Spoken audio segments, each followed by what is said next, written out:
ભારતીય મજદૂર સંઘના નેતૃત્વ હેઠળ આજે 4 ઓગસ્ટ 2025ના રોજ ગાંધીનગર ખાતે આંગણવાડી કાર્યકરો દ્વારા એક વિશાળ રેલીનું આયોજન કરવામાં આવ્યું। આ રેલીમાં રાજ્યભરમાંથી લગભગ 15,000 થી 20,000 મહિલા આંગણવાડી કાર્યકરોએ ભાગ લઈને પોતાની માંગણીઓ સરકાર સમક્ષ મૂકી હતી।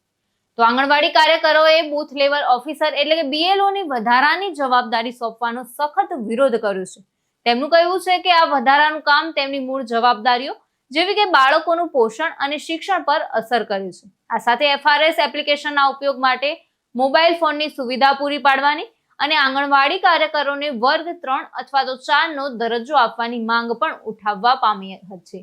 તો આંદોલનમાં BMS ના પ્રદેશ અધ્યક્ષ મજુમદાર, પ્રદેશ મહામંત્રી ગિરીશ પટેલ અને પ્રદેશ ઉપાધ્યક્ષ રાજેન્દ્રસિંહ ઉપસ્થિત રહ્યા। તેમણે કાર્યકરોની માંગણીઓને સમર્થન આપી સરકારને તાત્કાલિક પગલાં લેવા જણાવ્યું હતું। તો આ રેલીએ આંગણવાડી કાર્યકરોની લાંબા સમયથી અવગણનામાં રહેલી સમસ્યાઓ પર ધ્યાન દોર્યું છે। નમસ્કાર, મારું નામ હેમલતાબેન જે પટેલ છે।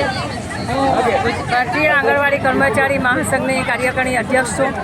અમે આજે જે અહીં રેલી લઈને આવ્યા છે એ આક્રોશ રેલી છે અને સરકારને વારંવાર લેખિત અને મૌખિક રજૂઆત કરવા છતાં સરકારે અમને સાંભળ્યા નથી, કાનારા કર્યા છે।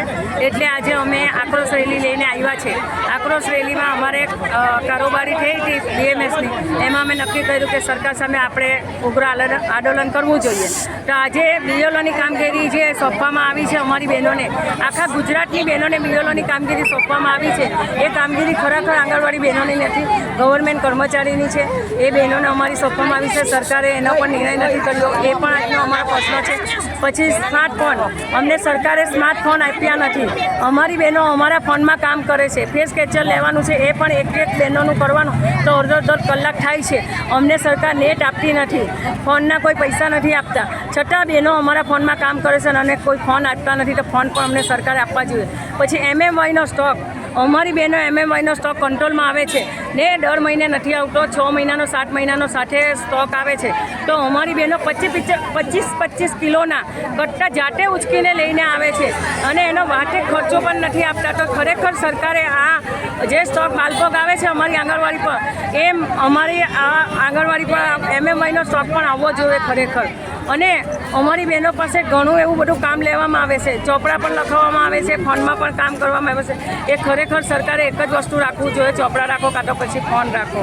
આ અમારી બહેનોને ઘણી મુશ્કેલી પડે છે કામની અને કશું અમને મેન્ટરનું આપતા નથી અને અમને 10,000 પગાર આપે છે। 10,000માં તો અમને બહેનોને તો લાખો રૂપિયાના જે પગારદાર છે તે લોકોને આટલું કામ નથી, એટલું અમારી બહેનો પાસે કામ કરાવે છે। ખરેખર સરકારે જાગવું જોઈએ। આજે અમે સરકારને જગાવવા આવ્યા છે, સરકાર આજે પણ નહીં જાગશે તો અમે આગળ આંદોલન કરીશું। અમારો સરકારશ્રી પ્રત્યેનો જે આક્રોશ છે અમારી બહેનો રજૂ કરી રહી છે। એક તરફ સરકારશ્રી એવું કહે છે કે નારી શક્તિને વંદન, નારી શક્તિને 50% જગ્યા આપો, હક આપો, પણ આ શું? સરકારશ્રી તો અમારી નારી પ્રત્યે તો શોષણ કરે છે। અમારું નારીઓ ફક્ત 10,000 પગારમાં અમને સમજાવી દે છે। દિલ્હીમાં પણ અમને આશ્વાસન આપ્યું હતું કે તમને આપીશું। શું આપ્યું? આજે કેટલા મહિના થયા? સરકારનો અમારી પ્રત્યે પ્રેમ ભાવ છે નહીં। આંગણવાડી કર્મચારીની કોઈ કિંમત રાખતા નથી। તો સરકાર નારી શક્તિનું જે વલણ અપનાવે છે એ ખોટું છે?